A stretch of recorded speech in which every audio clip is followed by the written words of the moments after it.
What if Egypt was not the beginning? When most people think of the ancient world, they think of Egypt, the pyramids, the pharaohs, the Nile. For many, Egypt feels like the dawn of civilization itself. But what if Egypt was not the beginning? What if long before the pyramids rose from the desert, before kings wore crowns, before writing was carved into stone, another civilization already existed? A people older than memory, builders whose cities were buried, scholars whose knowledge was inherited, a world so ancient that only fragments remain beneath sand, water, and myth. Across the earth, strange clues continue to appear. Ruins older than expected, maps that should not exist, legends describing a first kingdom destroyed by flood and fire. And if those stories are true, then everything we were taught about the first civilization may only be the second chapter. Tonight, we descend into one of history's greatest mysteries, the lost civilization that may have existed before Egypt. The stones older than dynasties. Long before Egypt's famous pyramids were built, there were already sacred sites made of stone, massive circles, carved pillars, astronomical alignments, places requiring labor, planning, mathematics, and belief. This creates a troubling question. If organized societies existed earlier than expected, where are their cities? Where are their names? Some archaeologists say time erased them. Others believe we have mistaken their ruins for natural hills, forgotten mounds, or simple tribal settlements. But imagine a culture advanced enough to organize thousands of workers, yet old enough to vanish before written history began. Such a people would leave evidence, but evidence scattered like broken glass. One stone here, one symbol there, a foundation beneath later kingdoms. Perhaps Egypt inherited more than land. Perhaps it inherited memory. The river of knowledge.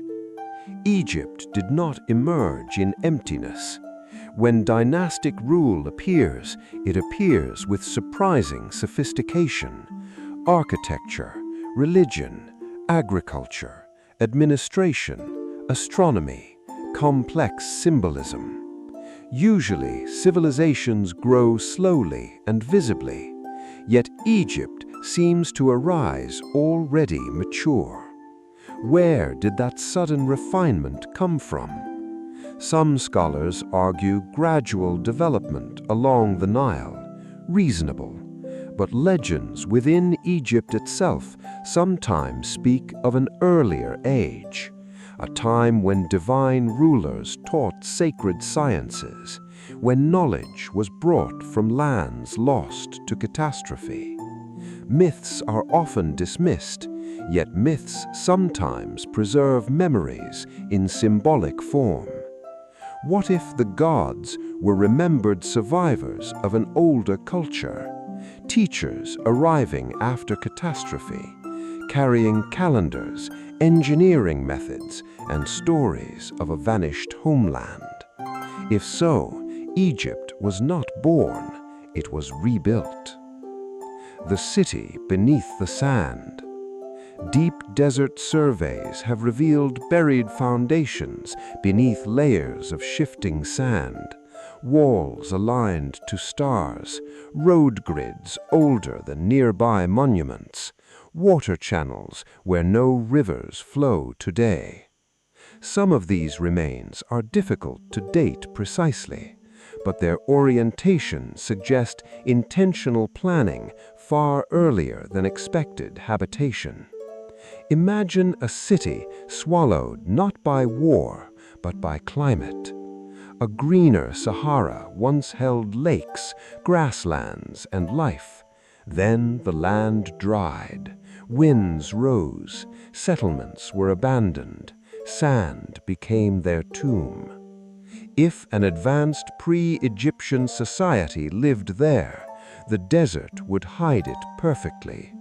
Each dune could be a roof, each ridge could conceal a temple. Each empty horizon might be covering history's missing chapter. The memory of the Great Flood. From Mesopotamia to Africa, from Mediterranean legends to distant oral traditions, one story returns again and again. A great flood, waters rising, cities lost, a few survivors carrying wisdom into a new age. Why do so many cultures preserve the same core memory? Some say floods were common local disasters. True, but the emotional weight of these stories feels larger. They speak not only of water, but of the ending of a world. If sea levels rose after the last ice age, coastlines where early people lived would now lie under water. Ports, temples, settlements, entire cultures drowned beneath modern seas. And survivors inland may have become founders of later civilizations. Perhaps when Egyptians told stories of an earlier sacred age, they were remembering those who came from the waters.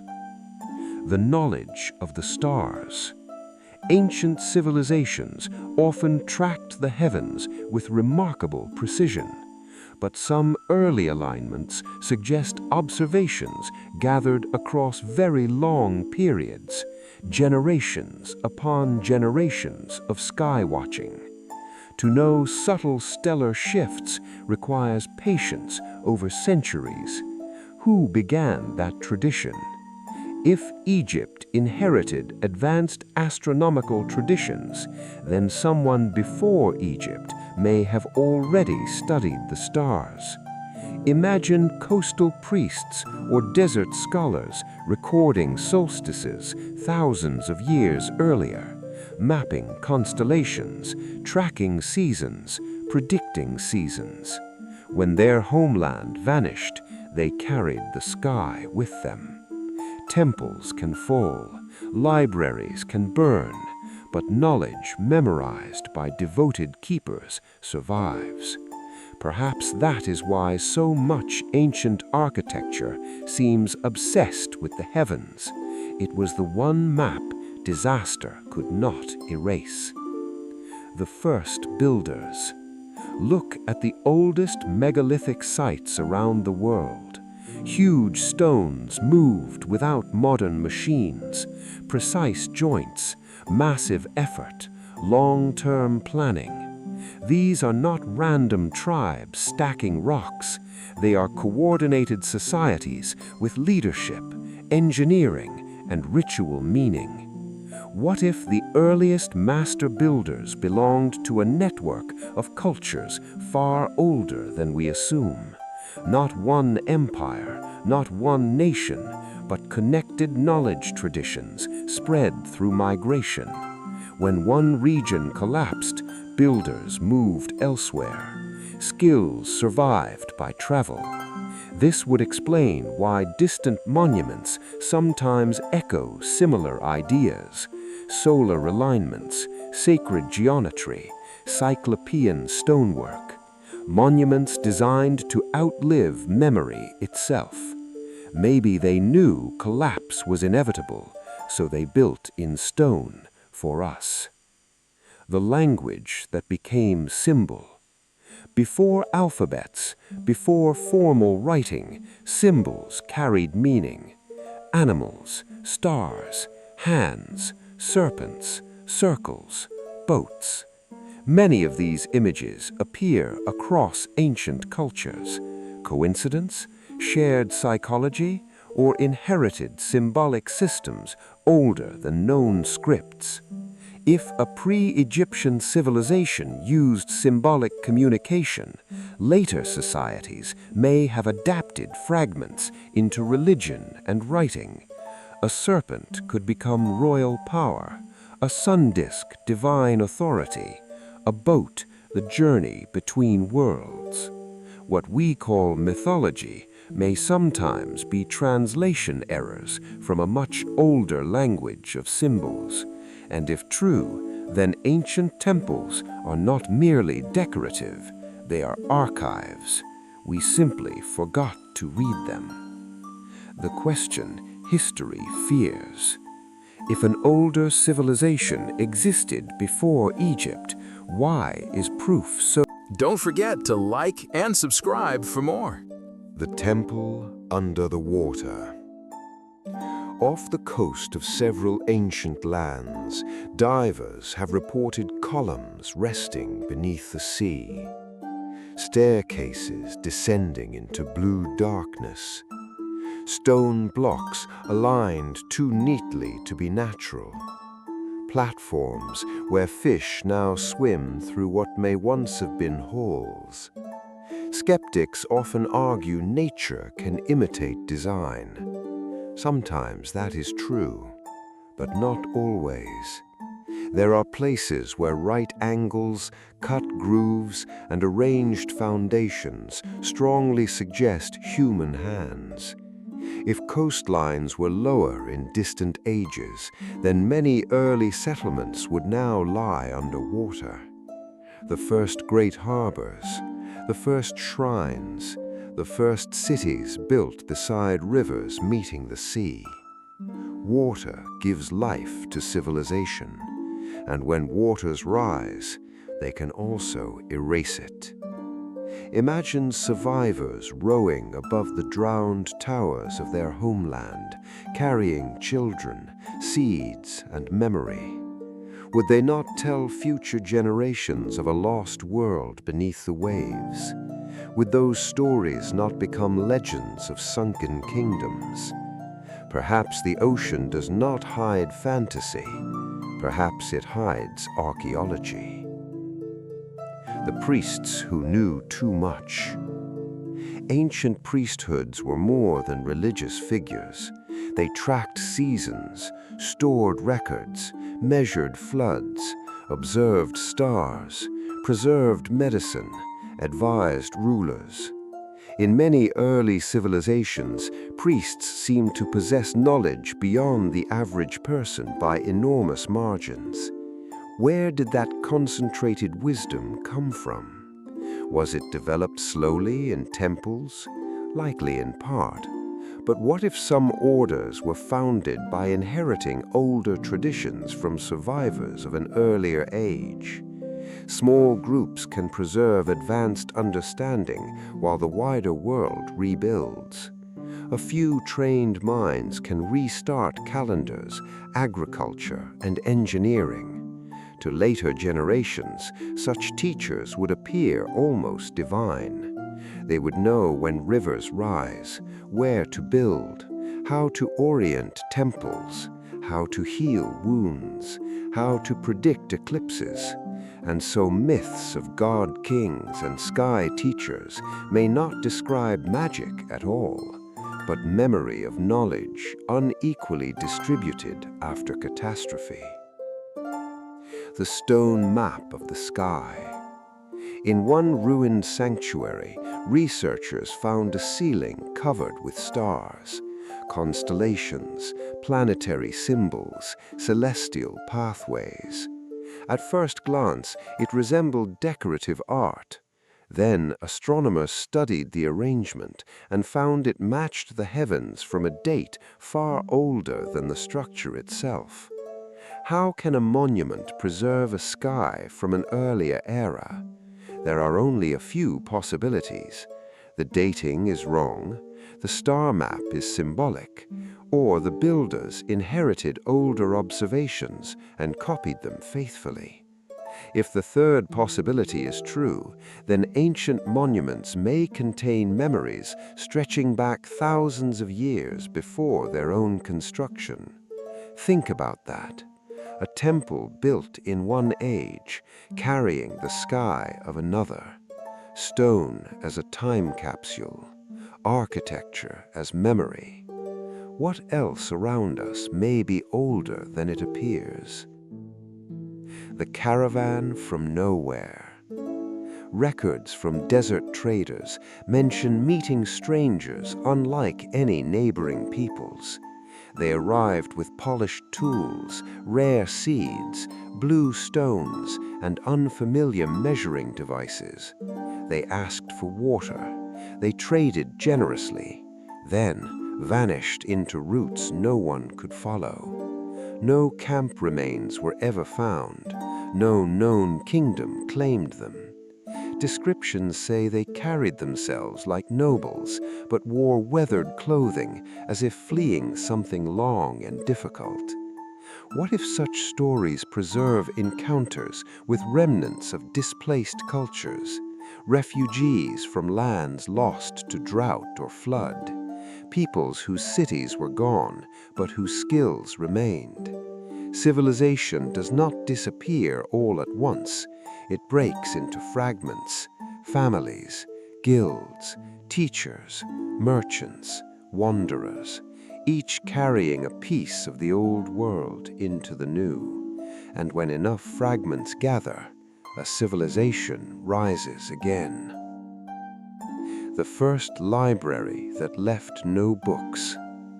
Books are fragile. Papyrus burns, wood rots, leather decays. If the oldest civilization created libraries, little would survive after millennia.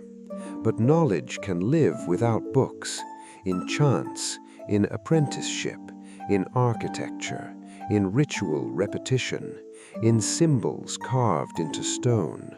Perhaps the first libraries were human, elders memorizing mathematics, builders preserving ratios, navigators reciting star paths, healers passing remedies through generations.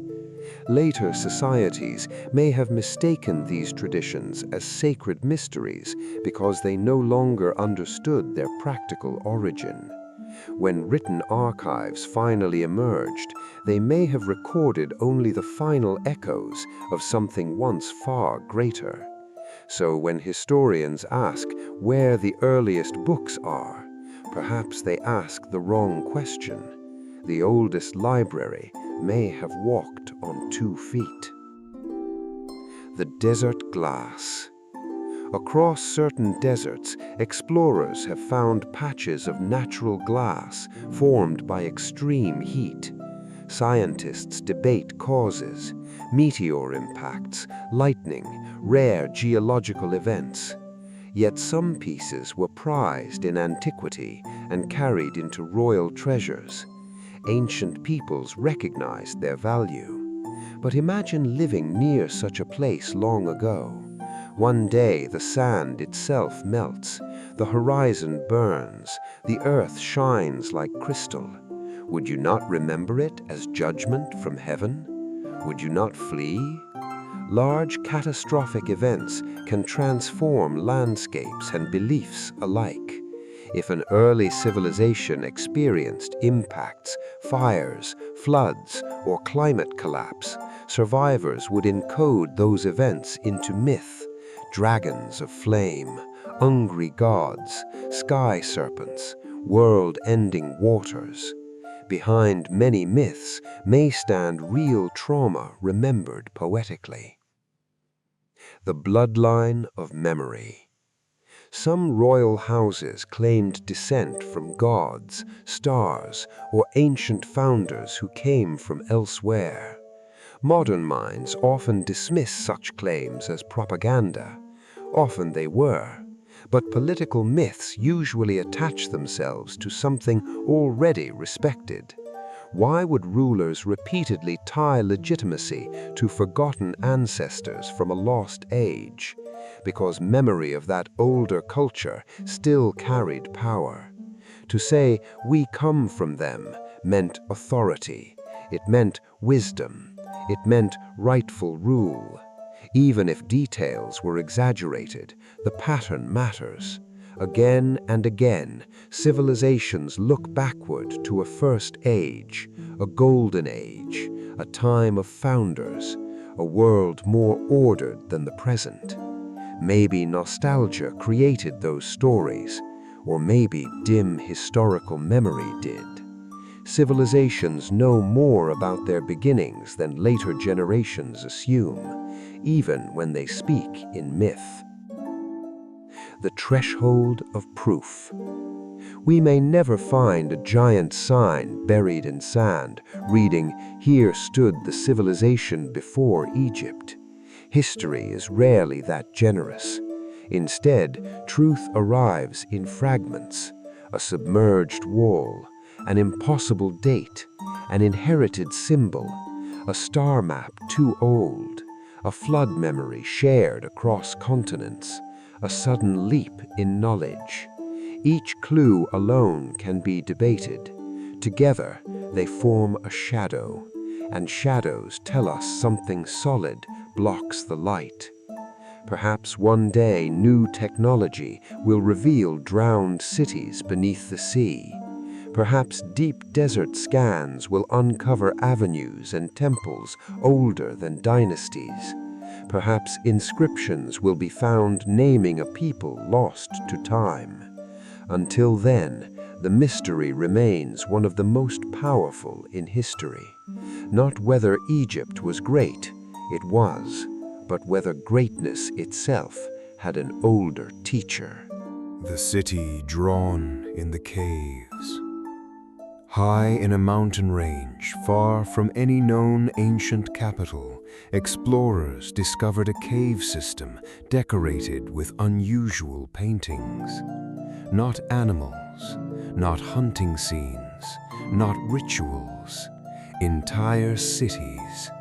Wide avenues, tiered towers, canals filled with long vessels, gardens arranged in geometric patterns. At first, archaeologists believed the images were symbolic fantasies, but the more they studied them, the stranger it became. The city layouts showed engineering logic: drainage channels, defensive walls, district planning.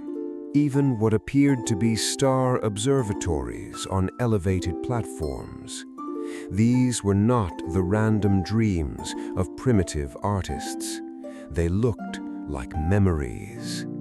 Why would people living in mountain caves paint detailed cities if they had never seen one? One possibility is migration. A people displaced by catastrophe may have fled upward into safer lands, carrying memories of their drowned or destroyed homeland. Without stone, without tools, without wealth, they painted what they had lost. If so, those cave walls are not art, they are grief preserved in pigment. The roads that should not exist. Across deserts, forests, and plains, faint straight lines sometimes appear in satellite imagery. Some vanish under fields, some run beneath modern towns, some cross impossible terrain in unwavering directions. When excavated, a few reveal compacted foundations, stone layers, or deliberate grading. Roads. Yet roads imply traffic, trade, administration, connection. Who built networks across landscapes before the civilizations credited with such organization? Traditional history often assumes roads follow empire. But what if empires inherited older paths? A later kingdom can pave an older route, rename it, claim it, forget who first marked the line. Many modern roads follow medieval roads. Many medieval roads follow Roman roads. and some Roman roads followed paths older still. How deep does that chain go? Perhaps beneath our highways and villages lie the bones of routes mapped by a civilization whose name has vanished. The road remains. The traveler is forgotten. The tools of precision. At several ancient sites, stone surfaces have been found with cuts so smooth they seem machine-made. Drilled holes with consistent depth, angles repeated with uncanny exactness, polished hard rock shaped beyond what simple copper tools should easily achieve. Mainstream archaeology offers explanations: abrasives, patience, skilled labor, lost techniques. And those explanations may be correct, but even then, another mystery appears. Why were some ancient craftsmen so precise? Precision is expensive. It requires time, training, standards, and purpose. Societies do not invest heavily in exactness without reason. That suggests organized knowledge systems already in place. Guilds, measurements, specialists, perhaps even inherited methods refined over generations. So whether or not machines existed is the wrong debate. The real question is, who trained the masters? Every expert comes from a tradition, and every tradition begins somewhere older than its most famous monuments. The floodplains of memory. Many first civilizations arose near rivers: the Nile, the Tigris and Euphrates, the Indus, the Yellow River. This is logical. Water feeds agriculture, but rivers also destroy. Floods wipe away mud brick homes, records, and graves with brutal efficiency. If very early societies flourished on floodplains before stone architecture became common, entire chapters of history may have been repeatedly erased. Built, destroyed, rebuilt, forgotten. Imagine generations creating towns of wood and clay, developing calendars, laws, and beliefs, only for one great flood to scatter them.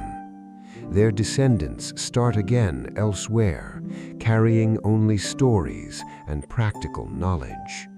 That cycle could happen more than once. Civilization may not have begun in a single clean moment. It may have begun many times, and each time nature tore pages from the book. The teachers from the West. Some ancient traditions speak of wise figures arriving from the West after disaster. They bring seeds, numbers, astronomy, craft knowledge, then depart or disappear. The West often means the sea, the sunset, unknown lands beyond the horizon. Could these stories reflect maritime survivors from drowned coastlines? Sailors from vanished ports reaching river valleys where new societies were forming? To inland people, navigators with advanced knowledge would seem miraculous. They know stars, currents, weather signs, construction methods, foreign crops, trade customs. Even if only modestly advanced, the difference would feel enormous. Legends transform strangers into gods quickly. Perhaps the teachers from the West were not divine visitors, they were refugees with ships. The temple that copied an older one. At times, excavations reveal newer sacred structures built directly atop older foundations. This is common, but in some cases, the lower level shows more sophisticated stonework than the temple above it. Heavier blocks, better joints, stronger engineering. Why would later builders construct a grand shrine on top of something they could not replicate? Because inheritance is easier than invention.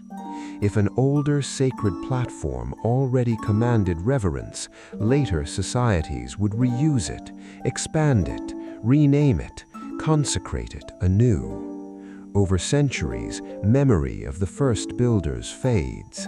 The newest culture receives credit. This may have happened repeatedly. Some monuments we admire today may be layered biographies of many peoples, with the oldest and most skilled hidden at the bottom. The sound of forgotten languages. Linguists know languages branch, merge, and die. Yet some ancient words for stars, floods, kingship, and sacred places echo strangely across distant cultures. Coincidence can explain some parallels, trade explains others, but occasionally similarities hint at something deeper, a forgotten ancestral language. Not one spoken by all humanity, but perhaps by a highly influential culture whose terms spread widely before disappearing. Language can outlive stone, sometimes by thousands of years. The edge of tomorrow's discovery.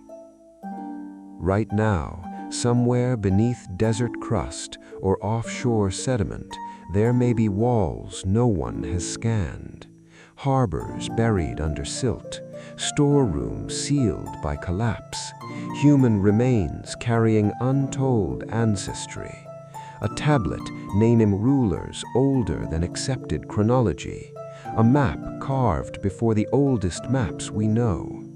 History feels settled until excavation begins. Every decade rewrites something. Dates move backward, connections multiply, assumptions fall. So the mystery of a civilization before Egypt is not fantasy simply because proof is incomplete. It is a frontier question, and frontiers are where certainty goes to be tested. Perhaps tomorrow's discovery already exists. It simply has not been uncovered yet. Or perhaps it has, and waits quietly in a museum drawer, mislabeled. The bones that did not fit the timeline. In a dry valley where winds rarely stop, excavators uncovered a burial ground beneath layers of hardened clay. At first, the grave seemed ordinary. Simple goods, stone beads, ceramic vessels, bodies placed carefully toward the rising sun. Then the dating results returned, older than nearby settlements, older than the first accepted kingdoms of the region, older than they should have been. That alone would have been enough to spark debate, but there was more. Several skeletons showed healed fractures set with remarkable precision. Teeth revealed evidence of repeated grinding from processed grains. One skull contained a clean circular opening with signs of survival after the procedure. Someone had performed surgery. Who were these people? If they belonged to a culture before the recognized rise of organized civilization, then they possessed medicine, diet systems, and ritual burial practices earlier than expected. Not savages wandering in darkness, people with care, knowledge, community. Sometimes the bones of the dead say more about history than the monuments of kings. The ships carved into stone. On cliffs far inland, miles from any sea, researchers found ancient carvings of ships, long hulls, multiple oars, sails catching stylized wind, cargo stacked in rows. At first glance, this may seem unremarkable. People carve what they imagine, but the details were too accurate. Rope rigging, keel shapes, balance lines used in real navigation. These were made by observers who knew boats intimately. Why would master ship imagery appear in a place now distant from water? There are only a few answers. The climate once differed dramatically. A great lake once filled the basin. Rivers once connected regions now dry. Or the people who carved them came from coastal lands no longer inhabited. If survivors migrated inland after rising seas, they may have carried memory of maritime life into landscapes where future generations forgot the ocean entirely. And so children would ask, "What is this strange creature with wings on water?" The elders would answer, "It was how we escaped." The numbers on the wall. Inside a collapsed sanctuary, workers clearing rubble found rows of engraved marks running floor to ceiling. At first, they resembled decorative lines. Then mathematicians studied the spacing. Ratios repeated, intervals matched lunar cycles, sequences aligned with prime numbers. The pattern rose upward in expanding order. This was not decoration, it was mathematics embedded in architecture. Why hide numbers inside a sacred chamber? Perhaps to preserve knowledge where invaders would ignore it. Perhaps to encode calendars in stone. Perhaps because to the builders, number itself was sacred. Many early civilizations linked mathematics with divine order. Geometry governed temples, cycles governed rituals, measurement governed land and water. If an older culture taught later peoples these relationships, then mathematics may have been one of its greatest inheritances. Not treasure, not weapons, patterns, the kind of treasure that can rebuild worlds. The market that vanished.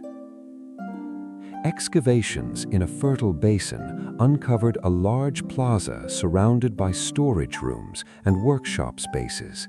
Grinding stones, weighing devices, fragments of traded materials from distant regions. Everything pointed to commerce, a thriving market town. Yet there were no houses nearby, no palace, no permanent district large enough to support daily life. It was as if merchants gathered there regularly, then disappeared. Seasonal fairs are known throughout history, but the scale of this site was immense. Thousands may have met there to exchange grain, tools, cloth, stories, and alliances. What if civilization did not first emerge in cities at all? What if it emerged in gathering places, neutral zones where scattered peoples met repeatedly until trade became law, law became leadership, and leadership became states? If so, then the first civilization before Egypt may not have been a kingdom, it may have been a network, a web of markets, routes, and memory stretching across regions long before crowns existed. The stars above the first kings. Many royal tombs and temples are aligned to celestial events, specific stars rising, the solstice dawn, the path of Orion.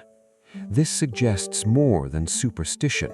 It suggests inherited astronomical systems, because precise alignments required generations of observation. When the first kings rose, someone already knew where to point the stones. Someone already knew the sky's schedule. Rulers often claim what priests preserve. Priests often preserve what older peoples discovered. So when dynasties appear suddenly sophisticated, we should ask what came before them quietly. Power tends to arrive late to knowledge. Perhaps the earliest astronomers never wore crowns. Perhaps they stood on forgotten coastlines and watched stars over seas that no longer exist. The fire pit of black glass. In one buried settlement, archaeologists uncovered a communal fire pit surrounded by ordinary domestic remains, cooking stones, animal bone, clay fragments. Yet at the center lay a fused pool of black glass, unlike anything expected from household flame. Temperatures required to create it would exceed normal wood fires by an enormous margin. What caused it? Experimental metalworking, accidental chemical reaction, lightning strike, or access to fuels and methods no one associates with such an early date? One anomaly means little, but history is full of anomalies dismissed one by one. Sometimes a civilization is not hidden because evidence arrives in pieces too small for people to notice the picture. The children of the second beginning. Imagine surviving the collapse of an older world.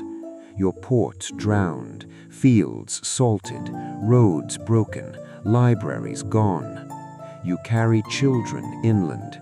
You teach them planting cycles, star names, basic geometry, flood warnings, stories of where you came from. Those children grow up in harsher lands. They remember only fragments. Their children remember even less. Then one generation organizes villages, another raises temples, another crowns rulers. And historians thousands of years later call them the beginning. But perhaps they were the second beginning. Civilization may not be a straight line. It may be a series of recoveries, each new age standing on the shoulders of one it barely remembers. The question still waiting. Somewhere beneath modern assumptions lies a simple possibility. Human organization, knowledge, and ambition may be older than our oldest textbooks suggest. Not magical, not alien, not impossible. Simply older.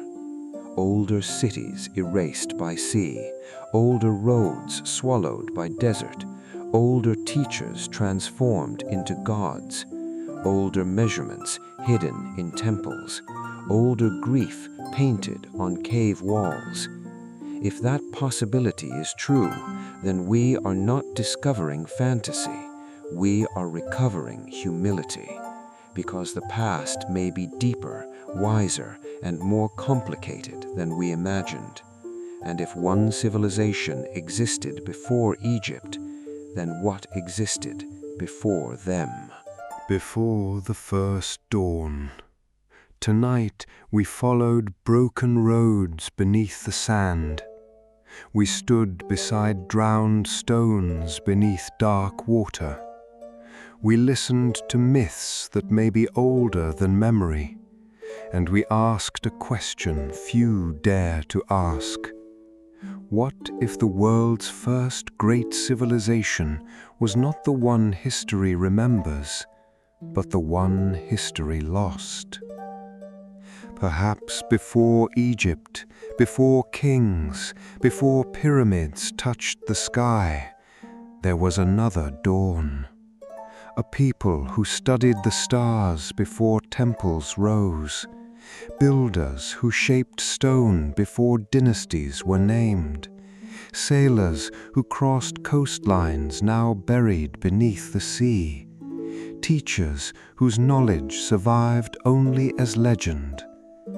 Then came flood, fire, drought, war, or time itself, and the first chapter of civilization was torn from the book. Yet fragments remain, in symbols, in ruins, in alignments, in stories whispered across continents by cultures who should never have shared the same memory. Maybe that lost civilization is gone forever, or maybe it still waits beneath dunes, beneath oceans, beneath cities we walk every day, waiting for the moment we are finally ready to find it.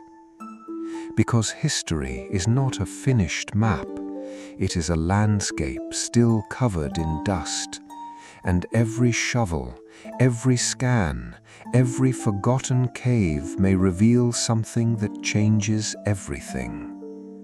So when the next discovery appears, a buried harbor, an impossible date, a temple older than expected, remember this night.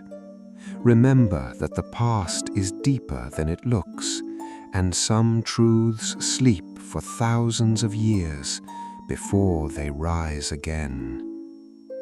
If this mystery pulled you into the lost world before Egypt, then the next door is already opening. In our next journey, we uncover ancient discoveries that should not exist.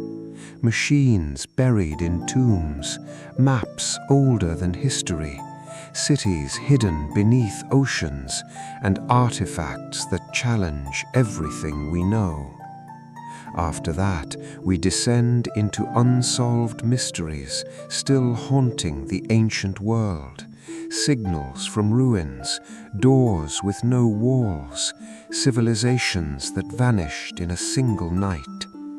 Stay with us, because every video connects to the last, every mystery leads to another, and the deeper we go into the past, the stranger the truth becomes.